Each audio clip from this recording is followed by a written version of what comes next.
ఈరోజు దేవుడు నీకు ఇస్తున్న ప్రవచన వాక్కు పరిశుద్ధాత్మ తెలియచేస్తున్నాడు. నీ భవిష్యత్తు పట్ల నేను గొప్ప ప్రణాళికను కలిగి ఉన్నానని పరిశుద్ధాత్మ దేవుడు సెలవిస్తున్నాడు. నమ్ముచిన వాళ్ళు గట్టిగా రిసీవ్ అని చెప్పండి.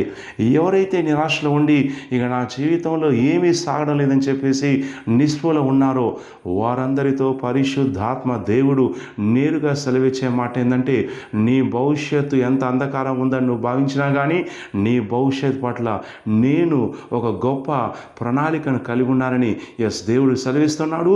నమ్ముచిన వాళ్ళు గట్టిగా రిసీవ్ అని చెప్పండి. ఈ ప్రవచన మాకు ఇర్మియా గ్రంథం 29వ అధ్యాయం 11 నుంచి వస్తుందండి. దేవుడు సెలవిస్తున్నాడు, నేను మిమ్మల్ని గూర్చిన ఉద్దేశించిన సంగతులను నేను ఎరుగుదును. రాబో కాలమందు మీకు నిరీక్షణ కలుగునట్లు అవి సమాధానకరమైన ఉద్దేశములే కానీ హానికరమైనవి కావు. ఇదే యెహోవా. మీ విషయంలో కలిగి ఉన్నటువంటి ఉద్దేశాలను సంకల్పాలను భవిష్యత్తులో ఏం చేయబోతున్నానో, భవిష్యత్తులో నేను ఏ స్థాయిలో ఉంచబోతున్నానో, ఏ ఆశీర్వాదాలు నీకు దయచేయాలో, ఏ అభిషేకాలు దయచేయాలో, ఎంత గొప్పగా దీవించాలో నీ విషయంలో నేను ఒక గొప్ప ప్రణాళిక కలిగి ఉన్నానని పరిశుద్ధాత్మ దేవుడు సెలవిస్తున్నాడు. నీ గతం చూస్తే నిరాశగా ఉండొచ్చు. గతం గురించి ఆలోచించినప్పుడు నీలో ఎంతో భయం రావచ్చు. ప్రస్తుతం కూడా చూస్తున్నప్పుడు నిరాశ కలిగించేటువంటి స్థితిగతి నీ చుట్టూ ఉండవచ్చు.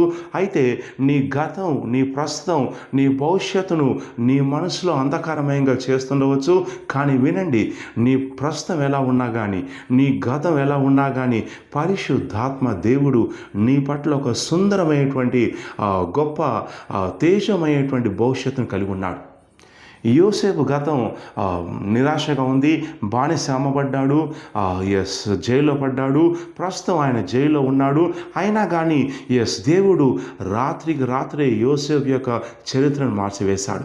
వినండి, ఎవరైతే నిరాశలో ఉన్నారో నా భవిష్యత్తు ఎలా ఉంటుంది, నా పిల్లల భవిష్యత్తు ఏంటి, వాళ్ళ ఉద్యోగాలు, చదువులు, సేవ, ఉద్యోగం, వ్యాపారం ఏంటని ఎవరైతే నిరాశపడుచున్నారో వారందరితో పరిశుద్ధాత్మదేవుడు సెలవిచ్చే మాట ఏంటంటే, నీ భవిష్యత్ విషయంలో నేను చక్కని ప్లాన్ వేసి ఉన్నాను. ఒక తండ్రి ఎలాగైతే తమ పిల్లల భవిష్యత్తు బాగుండాలని ముందస్తుగా ప్లాన్ వేస్తారో అంతకంటే 1000 రెట్లు 1,00,000 రెట్లు నీ భవిష్యత్ విషయంలో నేను ప్లాన్ వేసి ఉన్నానని పరిశుద్ధాత్మ దేవుడు సెలవిస్తున్నాడు. ఇక్కడి నుంచి నువ్వు ప్రస్తుతం ఎక్కడైతే ఉన్నావో, ఏ స్థితిలో అయితే ఉన్నావో ఆ స్థితిలో నుంచి దేవుడు నిన్ను ఏ స్థితిలో అయితే ఉంచాలని కోరుకొంచున్నాడు, ఏ అభిషేకంలో కొనసాగాలి, లేక ఏ ఉద్యోగం, ఏ వ్యాపారం, ఏ సేవ, ఏ ఉన్నత హోదాలో ఉండాలని దేవుడు ఉద్దేశించాడో ఆ సమయానికి లేక ఆ స్థితికి దేవుడు నడిపించడానికి నీ విషయంలో కొన్ని ప్రణాళిక కలిగి ఉన్నాడు. దేవుడు నీ విషయంలో స్కెచ్ వేసి ఉన్నాడు. నువ్వు అక్కడికి ఎలా చేరుకుంటావో నీకు అర్థం కాకపోవచ్చు, ఎలా జరుగుతుందనే ప్రశ్న నీతో ఉండొచ్చు. కానీ దేవుడు సెలవిచ్చే మాట ఏంటంటే, నీ విషయంలో నేను కలిగినటువంటి ఆలోచనలు హానికరమైనవి కాదు. కొన్నిసార్లు నీకు హానికరంగా ఉండొచ్చు, కష్టంగా ఉండొచ్చు. దేవుడు ఏంటి ఇలా చేస్తున్నాడని నీకు అనిపించవచ్చు, మౌనంగా ఉన్నాడని నీకు అనిపించవచ్చు. కానీ దేవుడు నీ పట్ల సమాధానకరమైన ఉద్దేశాలు కలిగి ఉన్నాడు.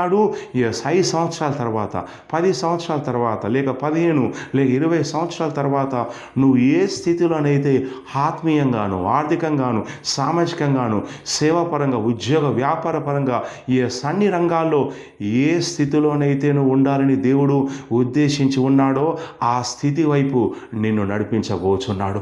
నువ్వు నిత్యం నీ ఆత్మను, ప్రాణమును ప్రభు సమర్పించుకుంటుండగా ఆ వైపు నడిపించబోతున్నాడు. ఇక నీ భవిష్యత్తు సంధకారమయంగా ఉండదు, నీ భవిష్యత్తు బంగారుమయంగా ఉంటుంది. దేవుడు తన పిల్లల యొక్క భవిష్యత్తును గొప్పగా ఉండే విధంగా ఆయన ముందస్తుగా సిద్ధపరచుకున్నాడు. ఆశీర్వాదాలు అభిషేకాలు సిద్ధపరచుకున్నాడు. ఇక దేవుడు నిన్ను ఆ దిశగా నడిపిస్తానని ప్రవచిస్తున్నాను. వరిసీవ్ అని చెప్పండి.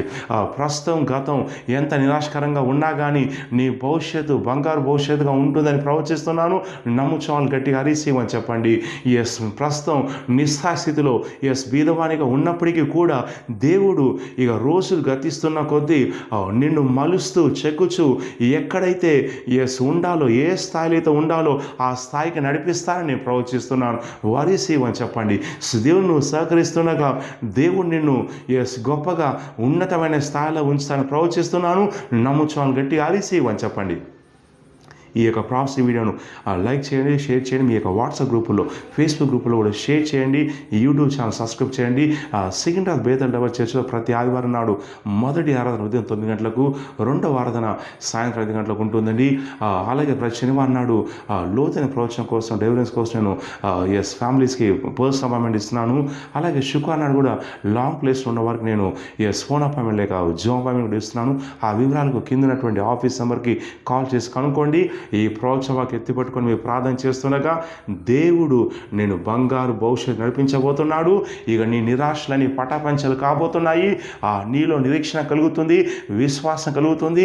ప్రస్తుతం నీలో ఉన్నటువంటి భయాలన్నీ తొలగిపోతాయి. ఆ దిశగా దేవుడు నడిపించబోతున్నాడు. నమ్ముచున్న వాళ్ళు గట్టిగా చెప్పండి రిసీవ్ అని. God bless you.